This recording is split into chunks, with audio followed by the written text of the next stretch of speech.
Et salut les amis, comment ça va? Donc c'est Francis, votre prof de dessin BD manga préféré. Alors aujourd'hui, c'est la vidéo doublement plaisir. Alors doublement pourquoi? Parce que vous l'avez vu en titre, c'est le retour du concours de dessin, comme l'année dernière, toujours avec notre partenaire Clip Studio Paint. Cette fois-ci sur le thème de dessin et vacances. Donc à vous de créer un dessin original à vos crayons. Alors vous n'êtes pas obligé de travailler en digital ni même sur Clip Studio Paint. Vous pouvez tout à fait faire des dessins sur papier, en couleur ou en noir et blanc, et à me les envoyer. Ça peut être un personnage qui dessine pendant ses vacances, un personnage qui dessine quelque chose qui se passe pendant les vacances, quelqu'un qui dessine des vacances idéales, des vacances fantastiques, peu importe, ça peut être très rigolo, ça peut être très sérieux, c'est à vous de voir, ça peut être en couleur ou en noir et blanc. L'important c'est de prendre en photo correctement votre dessin et de me l'envoyer par mail ou sur les différents réseaux. Vous voyez, je mets tout ça ici. Vous avez un petit mois à peu près, je mets les délais en barre de description. Ça va être formidable. Bien entendu, notre partenaire Clip Studio donne plein de choses à gagner, notamment des codes d'activation, c'est-à-dire des codes pour pouvoir activer le logiciel Clip Studio Paint et l'utiliser, le découvrir peut-être pour certains d'entre vous. Tout ça, ça va être très cool. Je parlais de double plaisir, eh bien, c'est quoi? C'est tout simplement que cette vidéo-là, ça faisait très longtemps que je voulais la faire. Pourquoi? Parce qu'on trouve plein de vidéos sur Clip Studio, elles sont formidables. Mais moi, je voulais une vidéo qui rassemble, on va dire, allez, les 10 outils ou astuces pour faire à peu près tout ce qu'il faut dans une BD ou un manga. Donc les astuces simples pour faire des cases de BD, comment on s'y prend, sans se prendre la tête, comment on fait pour faire des bulles, comment on peut faire des traits d'énergie très facilement, des trames grises, etc. Donc moi, vous voyez, je ferai un espèce de petit panneau comme ça à chaque explication, où vous aurez en plus les logos, et en plus les noms en français des choses vers lesquelles il faudra aller. Donc ça va être formidable, ça sera une vidéo que vous pourrez garder dans un coin, dans vos favoris, parce que franchement, elle vous sera utile, que vous utilisiez Clip Studio, ou pas encore, ça peut être pour vous l'occasion de voir comment on arrive à faire des choses grâce à un outil comme Clip Studio Paint qui est quand même la référence formidable en matière de dessin BD manga, c'est connu. Allez, j'en peux plus d'attendre, c'est parti pour ces 10 outils et astuces BD manga sur Clip Studio Paint, go!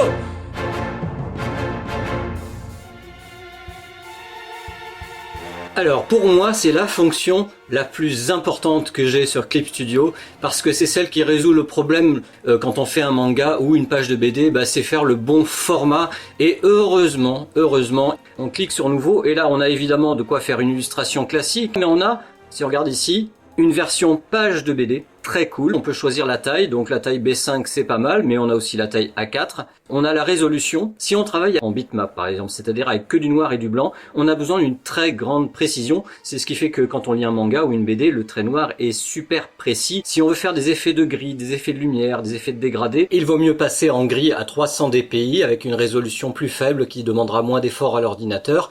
Idem pour la couleur, vous passez en 300, voire en 200 si vous voulez faire une image qui sera par exemple petite pour internet. Et une petite chose qui est intéressante, c'est que moi j'avais la version Clip Studio Paint Pro qui me permettait d'afficher une page. Et là j'ai la version Clip Studio Paint X qui est un petit peu au-dessus et qui me permet d'afficher à l'avance et de choisir le nombre de pages que je veux faire. Ici je choisis 3. Et voyez, mes 3 pages s'affichent, je n'ai plus qu'à cliquer sur celle que je veux pour pouvoir travailler. Donc au final j'ai une page complètement au bon format, il y a tous les repères de coupe, les repères de cases, etc. C'est juste parfait.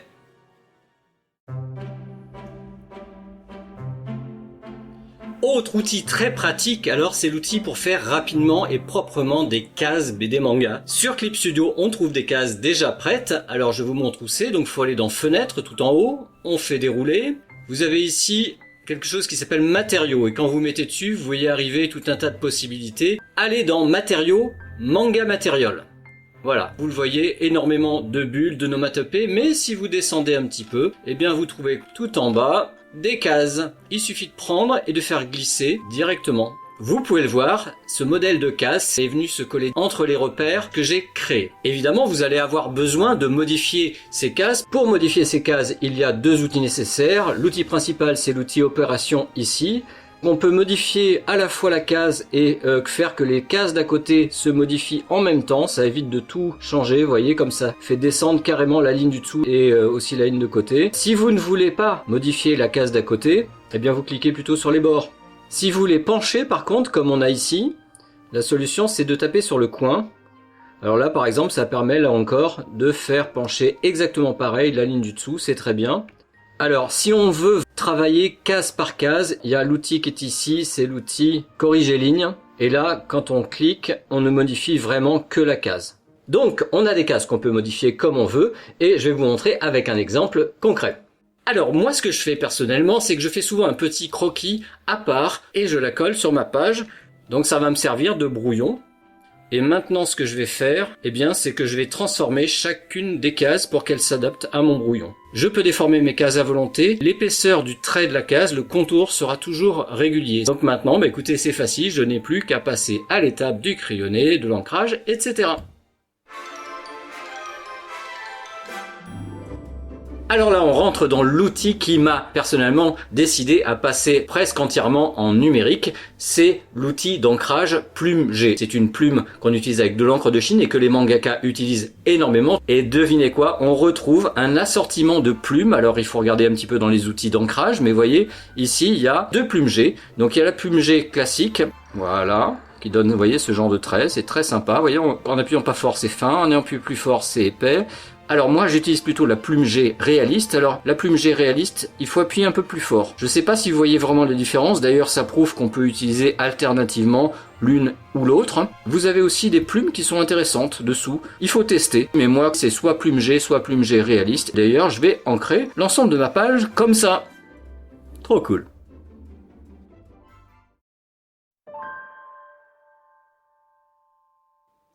Alors là, l'ancrage est terminé, donc on va donner peut-être un petit peu de volume, et dans les mangas, vous le savez, s'il y a des zones de gris avec des points noirs, ça s'appelle des trames. Donc évidemment, pour faire un vrai manga publié en livre chez un éditeur, il y a des techniques plus sophistiquées, mais là, il y a une technique simple si vous voulez reproduire cet effet facilement. Il faut aller dans Fenêtre, Matériaux, et là, cette fois-ci, vous allez choisir Monochromatic Pattern, c'est le premier, tout en haut. En descendant beaucoup, vous vous retrouvez avec des points de différentes tailles que vous ne pourrez pas modifier, mais vous n'avez qu'à choisir les bons. Vous avez plus ou moins serré, plus ou moins foncé, et on fait glisser. Alors évidemment, ça couvre toute l'image. La solution, c'est d'effacer les zones qui ne vous intéressent pas. Donc si vous voulez faire des choses simples, la gomme suffit. Si par contre, vous voulez pouvoir retrouver la trame que vous venez juste d'effacer, la solution, ça peut être par-dessus le calque de trame, de faire un calque nouveau, et cette fois-ci non pas de gommer, mais de dessiner en blanc. Là en fait, je n'efface pas la trame grise, je mets par-dessus du blanc. Ce que j'aime bien, c'est que avec la technique d'utiliser plutôt du blanc pour passer par-dessus la trame, on obtient des effets de pinceau sur les cheveux un peu pointus. Et voilà le résultat, en quelques clics, on a une trame grise avec des gros points qui donne un style tout à fait cool pour un manga.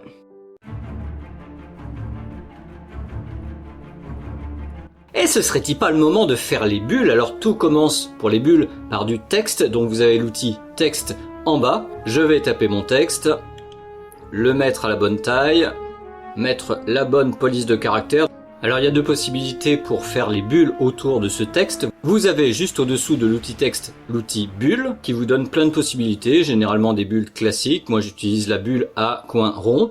Et tout simplement, je vais entourer mon texte et ça va créer une bulle qui inclut le texte. Vous avez également la possibilité de mettre une flèche de bulle. Vous avez une autre possibilité pour les bulles, c'est d'utiliser des bulles un petit peu graphiques, un petit peu éclatées. Donc ça, c'est dans Fenêtre, Matériaux, vous vous rappelez. Et c'est comme pour les cases, c'est Manga Material. Et là, vous vous rappelez, vous aviez tout simplement des effets de bulles. Il suffit de les faire, d'en choisir une et de la faire glisser. Voilà, et après vous la modifiez. Vous voyez, ça s'est mis directement sur le texte. Et après, quand ma bulle est là, je peux évidemment modifier un petit peu le texte, le descendre. Et on a des super bulles très facilement, vous voyez. Maintenant, quand j'enlève le brouillon, j'ai quelque chose de vraiment cool. Autre outil merveilleux sur Clip Studio, c'est un outil qui va permettre à tout le monde de faire très facilement des lignes de vitesse, des lignes d'énergie. Alors comment on s'y prend? Tout simplement, on va sur l'outil règles, ensuite on va sur l'outil règles spéciales et à partir de là, on choisit, c'est ce que je vais faire, ligne de focale. Voilà, et une fois qu'on a ça, il faut d'abord créer un calque nouveau et avec le stylet, choisir le centre de ces futures lignes de focale. Par exemple, ça peut être la tête du petit gars. Ensuite, eh bien, tout simplement, on passe avec le mode stylo ou crayon ou ce que vous voulez. Quels que soient les traits que je vais faire, ils vont tous aller en direction de ce centre. Alors, on va essayer de faire quelque chose de joli. Alors évidemment, je les fais dépasser sur les personnages, sur les cases, mais après, je prends l'outil gomme. Voilà, c'est parfait. Alors, un petit bonus, on peut obtenir aussi des lignes courbes. Dessous, il y a courbe de focale. Alors, même principe, on crée un calque. Donc je débute un petit peu, hein, mais regardez, j'ai créé, vous le voyez peut-être en violet, une jolie courbe. Chacune des lignes que je crée suit la même courbe, et j'en fais autant que je veux. Ça donne une puissance vraiment à tout ça, c'est parfait. Pour imiter une tempête par exemple. Je sens que ça va devenir mon outil préféré sur Clip Studio Paint. Alors dans cette vidéo, il n'y aura pas beaucoup de place hélas pour des conseils sur de la couleur, mais quand même, il y en a un que je vais vous partager. C'est pour un dessin comme celui-ci qui est avec des traits noirs, c'est comment transformer très facilement ces traits noirs en traits en couleur. Ça peut adoucir, ça peut donner vraiment des jolies choses. Et donc déjà, il faut aller sur le calque où vous avez fait votre trait, clic droit, vous allez dans paramètres du calque, et là, il faut verrouiller pixel transparent. Une fois que c'est fait, vous n'avez plus qu'à prendre tout simplement un stylo. Donc imaginons que je veuille faire les traits de la peau de la même couleur que la peau. Donc prendre par exemple une sorte de marron. Et bien si je passe sur le trait, si je veux faire les traits bleus, j'ai juste à passer sur le trait pour qu'ils deviennent bleus grâce à la couleur bleue. Si je veux que les contours des yeux soient verts, imaginons que je veux qu'ils soient verts, et bien je passe en vert. Bref, on peut vraiment s'éclater avec des traits en couleur, ça peut donner du peps à une illustration, tout en faisant des contours bien nets, comme dans une BD.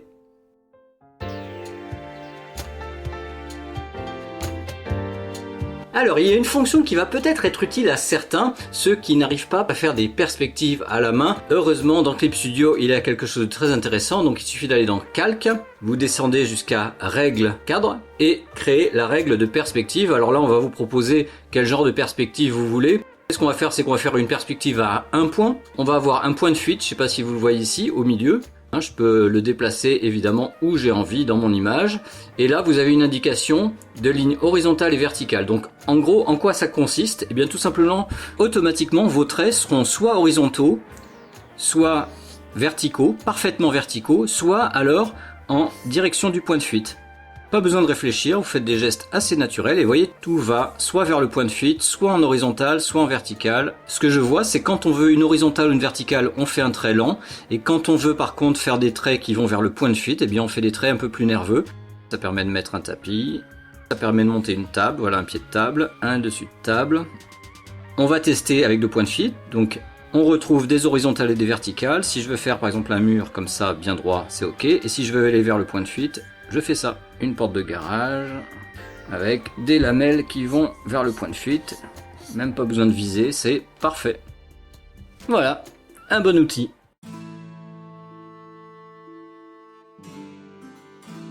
Alors c'est peut-être un petit peu moins connu, mais sur Clip Studio Paint, vous avez la possibilité de créer des titres qui contiennent le nom de votre manga. Pour cela, il vaut mieux commencer par écrire votre texte avec des lettres normales, de choisir la police de caractère, de faire des essais de hauteur, de taille, etc. déjà avec l'outil texte. Ensuite, pour transformer ce texte, il faut ensuite le pixeliser, c'est plus simple. Pixeliser et ensuite il y a tout un tas d'outils de sélection, de colorisation et notamment celui-ci. Donc on va sur édition, transformation et sur le côté vous voyez il y a transformation de maille, ce qui va vous permettre tout simplement d'étirer les coins de votre texte un petit peu comme un chewing-gum, le mettre à droite, en haut, en bas, lui donner une forme un peu dynamique. À vous de créer quelque chose de cool. Je vais un petit peu vite sur ce logo parce que j'ai pas trop le temps. Et puis je suis un ancien graphiste et je sais que ça prend quand même beaucoup de temps. Donc ça vaut le coup de prendre le temps de créer son logo. Là au moins dans ce que je fais, même si c'est pas top, vous voyez au moins les possibilités qu'il y a. Inclure des effets, inclure des couleurs, déplacer, transformer, etc. Tout ça pour donner quelque chose qui, à défaut d'être fait par un professionnel, aura quand même un petit peu de gueule si vous voulez présenter votre manga à un éditeur ou sur une plateforme de partage.